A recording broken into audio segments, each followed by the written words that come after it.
Alright, it's your boy T-Bird. We're back at again with another YouTube video.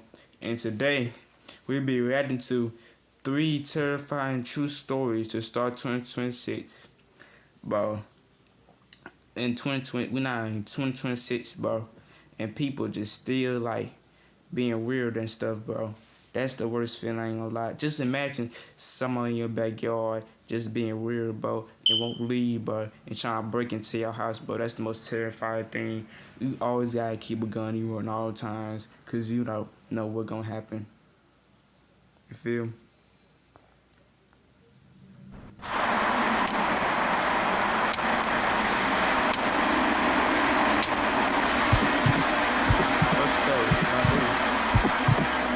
I've gone back and forth about whether to share this, but I think I need to put it somewhere. This happened when I was a sophomore at school in the Northeast. I won't say which one, and I'm in Kappa. What the heck is I'm an English major, and I've always taken my academics pretty seriously because I'm trying to get into law school after I graduate. type stuff? That's relevant context for what I'm about to tell you. Last semester, I enrolled in this upper-level course on English Romanticism. The class was pretty small, maybe 25 students in total, and it was mostly juniors and seniors. There was a professor who led the seminars, of course, but most of the actual teaching was done by the TA during discussion sections. His name was Romer, and yes, that was his real name. I still don't know if it was a first or last name situation, but that's what everyone called him. He was maybe late 20s, kind of lanky, and gave off this I'm in a band but not a good one type of energy. He was kind of just an oddball. Anyway, the class itself was fine. A lot of close reading, a lot of discussion about nature and memory, and all that romantic nonsense. Okay. But participation was pretty dead most days. People would just sit there and wait for Romer to fill the silence, which he hated. You could tell it made him uncomfortable. Which was problematic because then he'd start cold calling on people and chirping at them when they clearly didn't know what was going on. There was one guy, though, who always seemed to keep things alive. His name was Luke. He was tall with brown hair, and the only other thing I knew about him was that he was in one of the better frats on campus. Okay. He had this way of making jokes at just the right moment, not to be annoying, but to break the tension when things got awkward, and he actually did the reading, which was rare. When he talked, it was clear he knew his stuff, so the humor felt earned. He wasn't trying to be the class clown, he just had a presence. Okay. I remember thinking he was smart, but... So Luke just being chill right now, so he was kind of goofy and just chill and nonchalant. And then he was kind of goofy and fun at the same time too. I ain't gonna lie, I starting to like Luke right now, as of right now. But kind of goofy. Anyway, since I needed to participate for my GPA, I ended up being one of the only other people who talked regularly. So it was usually me, Luke, and maybe 2 or 3 others carrying the discussion while everyone else zoned out. Romer seemed to appreciate it. He'd nod along when I made a point, and sometimes he'd build on what I said in a way that felt validating. For my first essay, and I remember this vividly, I wrote about ambiguity in Wordsworth's Tintern Abbey. It wasn't groundbreaking, but I was proud of it. When I got it back, Romer had written these long, detailed comments in the margins, not just corrections, actual agreement with my ideas. But after that, I noticed things started to shift a bit. Romer began paying more attention to me in class. He'd call on me more often, ask follow-up questions to my answers, make eye contact with me for long periods of time, stuff like that. At first, I told myself I was imagining it. I mean, they ain't that bad though. Maybe he's trying to communicate with you. Maybe he's trying to like talk to you and stuff, get to know you. But that's kind of bit weird, but at the same time it's not. But TAs take a liking to certain students all the time. It's not that unusual. But then he started asking me things that felt less academic. I brushed it off though. I had other things going on. Around the same time, I started running into Luke more and more outside of class. Our sorority and his fraternity had a lot of overlap. I think Greek life is mostly stupid, but we were both in, I guess, what you consider top houses at our school. So we had a lot of joint mixers, date nights, and just always went to the same parties. And Luke was just always there. So naturally, we just ended up talking more and more, and I started taking a liking to him. After a few weeks of this, he asked if I wanted to grab dinner sometime, and I said sure. We went on maybe 3 dates before things progressed. He was sweet, attentive, all the things you'd want. We started. Hey, Luke kind of nice with the game. I ain't gonna lie. She ain't gonna lie. Luke and Bree ain't gonna lie. Got a good connection going on. They talking together. They going on dates and stuff. Man, that's some good stuff right there. I ain't gonna lie. I wish that was me. I ain't gonna lie. But I'm nonchalant and quiet and be peaceful at the same time. It's sleeping together, and everything felt normal. I wasn't head over heels or anything, but I liked him. It was uncomplicated, low maintenance, and mostly painless. Nice. One afternoon after class, I was walking to my car when I saw Luke standing behind the lecture hall, smoking a cigarette with Romer. They were talking like they knew each other, which struck me as weird. I didn't even know Luke smoked. When I asked him about it later, he laughed and said he was just trying to get on Romer's good side so he wouldn't have to try as hard toward the end of the semester. I told him that was kind of pathetic, and he laughed and said he'd take pathetic over a bad grade any day. If you've got an Android, give this a try. Now what this does for you is it blocks ads, makes your phone look way cleaner. Laughed and said he'd take pathetic over a bad grade any day. A few weeks later, when I came back, I noticed his phone was lying next to him on the bed with a YouTube video playing. I know I shouldn't have looked, but curiosity got the better of me. Can you blame me? I'm a college girl in a sorority. The types of guys I'm surrounded by would cause any rational person to develop trust issues. So I went through his phone. I'm not sure what I was. I don't go through people's phone like that for real. I don't be weird like that. Expecting to find, but I was definitely not expecting to find a collection of photos of me. And there were a lot of them. Some were more benign. Photos of me going about my day, or studying, or walking to class.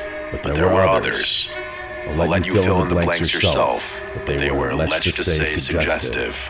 Some of them were ones I'd sent him, but there were quite a few that I had no recollection of ever taking. I wasn't mad or anything, mostly creeped out. Like, if he had asked me for most of them, I probably wouldn't have been opposed at all. I didn't wake him up that night. I just went back to sleep, not really knowing how to feel. I ended up keeping things to myself, partly because I was embarrassed, but partly because I didn't want him to know I'd snooped through his phone. A week later, after he'd fallen asleep again, I decided to try guessing his password, which actually wasn't too hard. It was just his birthday, but reversed. This time, I went deeper. Brace yourself, because things move really fast from this point forward. I checked his messages, his deleted photos, everything, and I found something horrifying. I ain't gonna lie, gang. Bro, I don't see. This the reason why I don't go through people's phone for real. Cause, bro, people had the most real things on their phone, bro. They can have anything on their phone, bro. Like, just real stuff. Like horrifying stuff. Like people, like just weird stuff.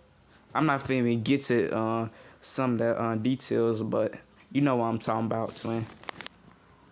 He'd been sending photos of me, those photos of me, to an unsaved number, regularly for weeks. Basically the entire duration of time we'd been seeing each other. It was sick, and it was probably illegal too, but I couldn't think about that. I was shaking. I took pictures of everything, and then I started to cry. I couldn't control myself. I basically slapped him awake and demanded to know who the number belonged to, and he stumbled through this ridiculous story about how it was just his backup phone, how he liked to have copies of everything in case his main phone got lost. I knew instantly that was bullshit. I stormed out before he could convince me to stay. I was a complete wreck. I was a psychological mess, and I felt gross. I really didn't want to get into the immediate aftermath of everything, so I won't. Just know that it was probably the worst week of my life. The last thing I need is for that trauma to reopen, if anyone figures out who I am or anything. So that's another reason I'm keeping the details to a minimum. The unknown. Hold on real quick. Yeah, this is much better, I ain't gonna lie. No number ended up belonging to Romer, my TA. The police got involved, and Luke confessed pretty quickly once they started pressing him. He admitted that Romer had been paying him hundreds of dollars apparently in exchange for photos.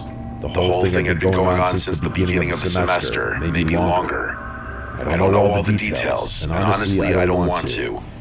Luke got expelled from university, and Romer got fired. I'm pretty sure there was jail time involved as well, although longer him. He admitted that Romer had been paying him hundreds of dollars apparently in exchange for photos. The whole thing had been going on since the beginning of the semester, maybe longer. I don't know all the details, and honestly, I don't want to. Luke got expelled from university in exchange for photos. Wreck. It was a psychological mess, and I felt gross. I really didn't want to get into the immediate aftermath of everything, so I won't. Just know that it was probably the worst week of my life. The last thing I need is for that trauma to reopen if anyone figures out who I am or anything. So that's another reason I'm keeping the details to a minimum. The unknown number ended up belonging to Romer, my TA. The police got involved, and Luke confessed pretty quickly once they started pressing him. He admitted that Romer had been paying him hundreds of dollars apparently in exchange for photos. The whole thing had been going on since the beginning of the semester, maybe longer. I don't know all the details, and honestly, I don't want to. Luke got expelled from university, and Romer got fired. I'm pretty sure there was jail time involved as well, although I do remember thinking whatever punishment they got wasn't nearly enough to make me feel compensated. That was over a year and a half ago. I'm a senior now, and I'm almost done with school. I'm kind of relieved about that, to be honest. I've dealt with things in my own way, and I won't get into that, but I thought everything was behind me. A few weeks ago, though, I started noticing something. There's this silver sedan that's been parked outside my sorority late at night. Not every night, but enough that I've started paying attention. I haven't seen anyone get in or out of it. I don't know if it's one of them.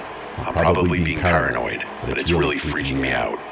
And honestly, I'm not sure how they'd even know I live here now. I moved into the house well after the Luke situation. Anyway, if anything else happens, I'll update.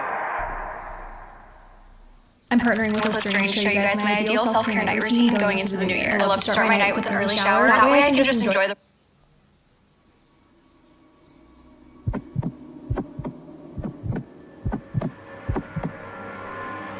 It's like, wow, bro, all that stuff just happened, bro.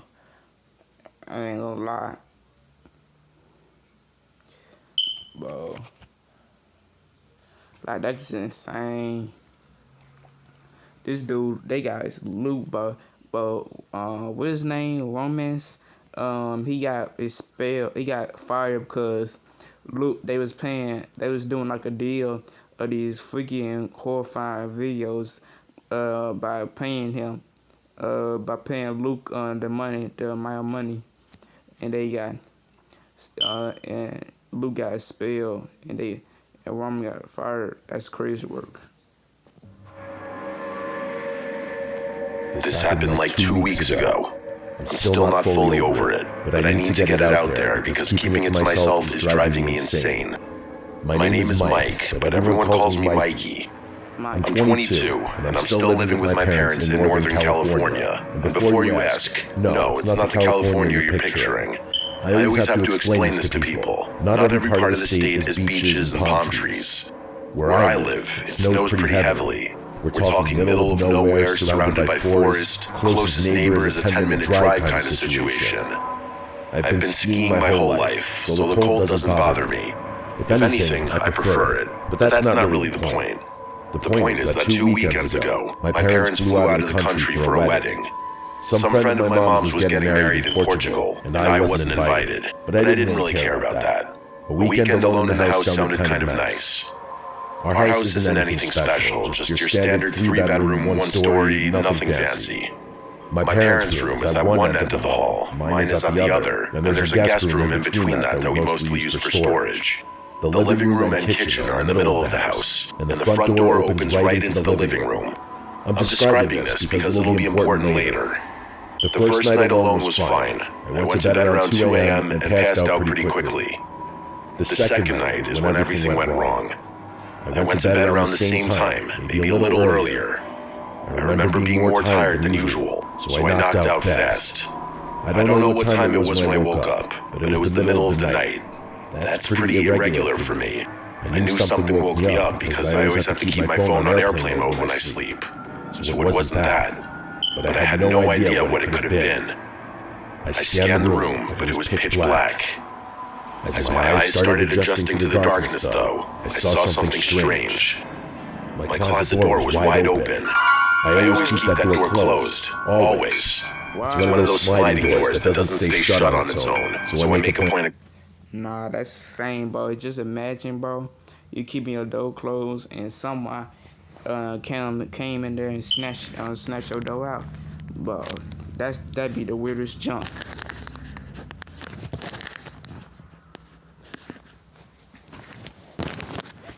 That'd be the weirdest junk, I ain't gonna lie. Closing it every night before bed. I know that sounds weird, but I've had to think about open closet doors since I was a little kid. The point is, I didn't leave it open. I know I didn't. I started freaking out a little. My brain was doing that thing where it's trying to convince you that you're still dreaming, but I knew I wasn't. I was fully awake. I could feel my heart starting to pound, and I couldn't shake the feeling that something was really, really wrong. Without thinking, I reached over to my nightstand, grabbed my phone, and turned the flashlight on. I literally screamed when I saw them. There were two figures standing at the edge of my bed, just standing there. Before I could make out any... What the freak, gang? Oh my goodness, folks. Like, bro, just imagine two people in your house, gang. Just two unknown people, bro, in your house. But I don't even know these are spirits or just real people, real human beings. I ain't gonna lie. Features. They scattered in opposite directions like they were trying to avoid the light beam. This ain't your house, baby.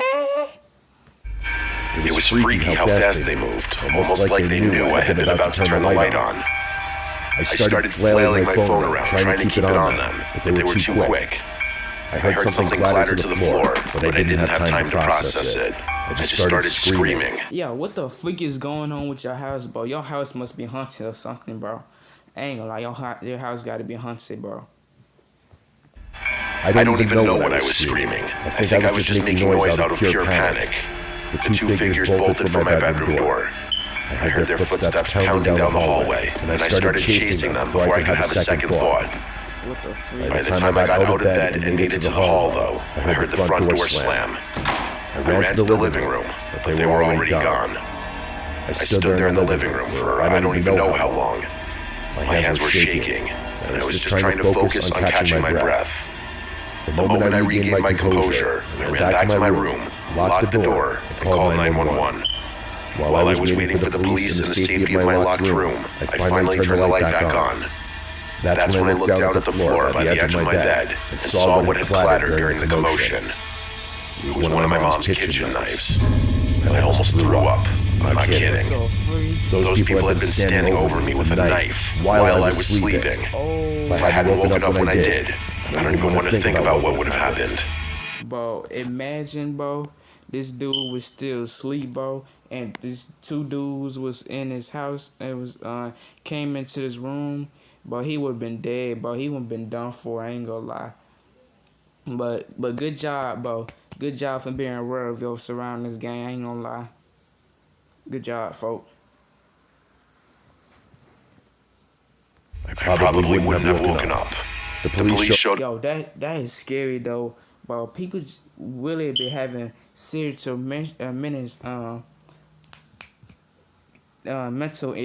ain't gonna lie. Mental illness, I ain't gonna lie. I got a tongue twister, I ain't gonna lie.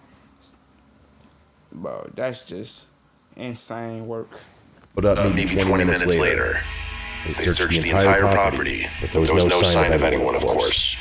They took my statement, asked me a bunch of questions, and then one of the officers told me I must have forgotten to lock the front door. I told him I remembered locking it, but he just kind of shrugged and said that was the only explanation, being as there were no signs of forced entry, and every other door and window throughout the entire house was locked. The only thing that even could have been unlocked was the front door. I accepted that and watched them leave, but I knew I locked the front door. Fast forward through the nonsense of my parents getting home the next day and scolding me all over again for forgetting to lock the front door. There's no need to get into that. It's been 2 weeks now, and I still don't have an explanation. Forget whether the door had been... Nah, bro. If you left your door wide open, bro, you just dumb, bro. I ain't gonna lie, bro. You just dumb, bro. Yeah, bro, you just dumb. Yeah, ain't no saving you, bro. But if you didn't, bro, then I don't know what to say to you, bro. Been locked or not? Why the hell were two people in my room with a knife? Just robbed the place. It's not like I would have noticed them come and go. At first, I thought whoever broke into my house that night might have known my parents were out of the country. But now I'm starting to doubt that theory, because I have trouble believing standard thieves would go out of their way to kill someone. I just started the game. Boom! Hey, 1 versus 1 me. Wait, I just started. Because I have trouble believing standard thieves would go out of their way to kill someone.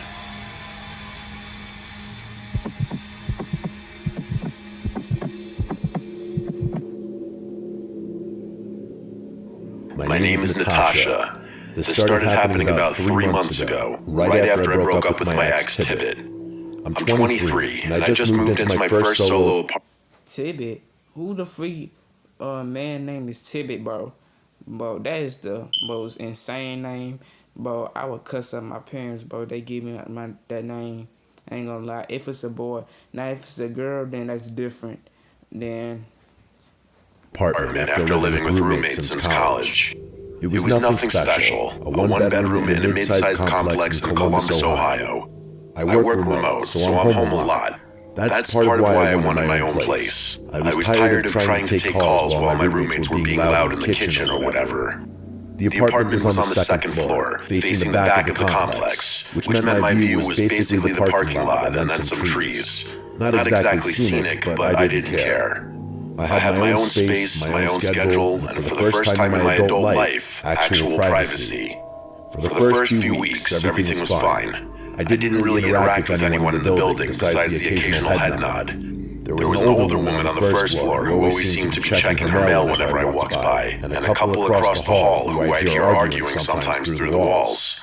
That was about the extent of my social landscape. Anyway, I started noticing this guy. The first time was maybe 3 weeks after I moved in. I was coming back from the gym around 8 p.m., and as I was walking up the stairs to my floor, I passed someone coming down. He was this nondescript white guy, maybe late 30s or early 40s. He had an average build. He was also wearing a gray hoodie. There wasn't really anything remarkable about him. We did that awkward thing where you both tried to move to the same side, then he just kind of squeezed past me without saying anything. I didn't think much of it. The second time was a few days later. I was in the parking lot getting something out of my car, and I saw him standing near the dumpsters. He wasn't really doing anything, just sort of standing there. When I looked over, he turned and walked away around the side of the building. Again, not that weird on its own. I shrugged it off and went about my business as usual. The third time is when things started feeling off. I was working at my desk, which faces the window overlooking the parking lot. It was the middle of the afternoon, and I happened to glance outside while I was on a call. There was a navy blue car parked in the lot that I didn't recognize, and someone was sitting in the driver's seat. I couldn't see their face clearly, but I could tell they were looking up at the building, at my floor, maybe at my window specifically, but I couldn't be sure. I watched for a few seconds, then went back to my call. When I looked again, maybe 10 minutes later, the car was gone. For whatever reason, that's... I ain't gonna lie, bro. But I low-key one time just want to catch your body. But I ain't gonna lie. You think it's insane for me to say that? But it's somebody try to do something to me, bro. Try to break in my house game. If I got a gun with me too, bro. Swiss cheese in your bitch ass. I ain't gonna lie. I'm talking about, bro. Bro, come in here if you want to, gang. If I got a gun, bro. It don't gotta be a gun, to be honest, bro. As long as it be a knife, gang, or like a bat or something to protect yourself, gang. Like, bro, just use it at its advantage. Stuck with me. I started paying more attention after that. And the more attention I... It's more important to keep a gun, though, in your house, though. Just for times like this. I paid, the more I noticed him. The guy spent a lot of time in the parking lot. Not every day, but often enough that it started to feel like a pattern. Sometimes he'd be walking through, sometimes sitting in that same blue car, which I realized was his a few days later. Once I saw him standing by the stairs to my building, just looking at his phone. He never looked directly at me, or if he did, I never caught him. But I started to get this feeling like he was always positioned in a way where he could see my apartment. I told myself I was being paranoid. The complex isn't that big. If someone lived there and kept similar hours to me, I'd probably see them a lot. That's just math. And I never actually caught him doing anything wrong either. He wasn't following me, and he wasn't approaching me. He was just around. But then something happened that I couldn't explain away. I have a pretty set routine. I go to the same gym at the same time most days, and I usually stop at this Chipotle on the way back twice a week. It's like a 15-minute drive from my apartment in a completely different part of town. One night, I'm sitting in the Chipotle eating by myself and scrolling through my phone. I look up, and there he is. That same guy with that same gray hoodie from the first time I saw him. He was just sitting at a table across the restaurant, eating a burrito bowl. I started to feel sick in my stomach, I'm not exaggerating. I felt physically sick for a second, because there was no reason he should be there. The gym I go to is in a different direction. This Chipotle isn't even near anything else. It's not like it's on a main road where you just happen to end up. You go there on purpose. I tried to rationalize it. I mean, Chipotle is pretty popular, and he was eating, but he was also looking at me. Not obviously. He looked down at his food, then glanced up, then looked down again. But I could feel it. When I got up to leave, I swear he started gathering his stuff too.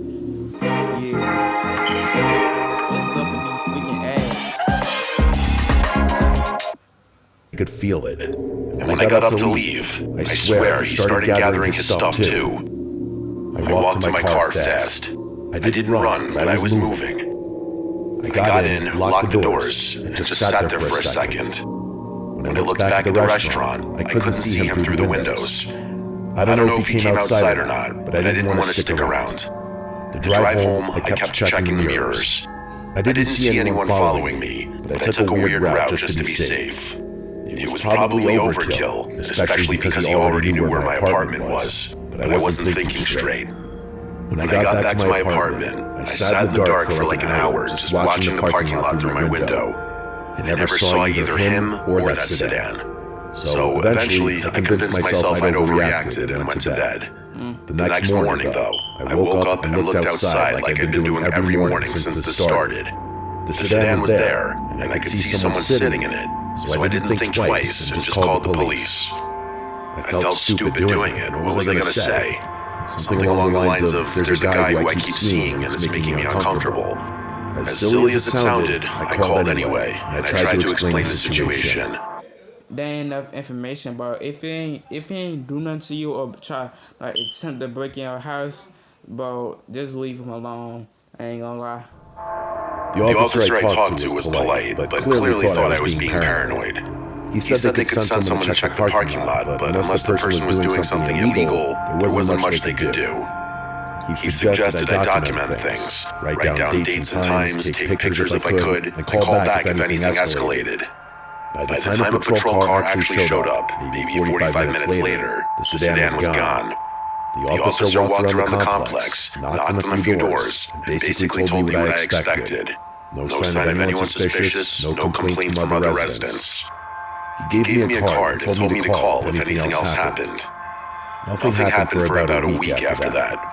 I started to relax a little. I figured maybe the police visits had spooked that creep. Or maybe I really had been imagining things and my brain just needed to reset.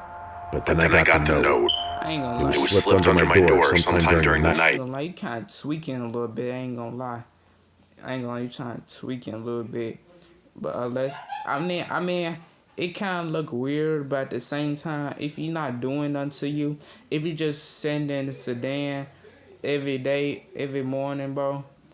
But unless unless he ain't like attempting to break into a house, there's nothing wrong that he's doing. I ain't gonna lie, but I'm glad you keep an eye on him at all times. I ain't gonna lie. And I found it in the morning when I woke up. It was a handwritten note that read, "You should really close your blinds at night." I was terrified. I remember dropping the note out of fear before scrambling to pick it back up. Oh shoot, never mind. Never mind. My hands were shaking. Left. I thought that was the end of it. I moved back in with my parents. Okay. Planning to stay there until I found. I immediately recognized the. Keep an eye out. Nah. I saw. I don't even know how he found me, but I really don't want to think about the possibility that I have a dedicated stalker who's been tracking everything I do. I'm quite honestly scared to do anything that involves leaving the house. I'm debating getting the police involved again, but there's not much I'd be able to even tell them. Well, man, you just gotta watch your surroundings at all times, bro. Anything in the streets can be dangerous, bro. Even the silent person, bro, that you not even talking, bro, can do the weirdest things sometimes, bro. Alright, and that's it for today's video. Hope you guys enjoyed this video. Peace.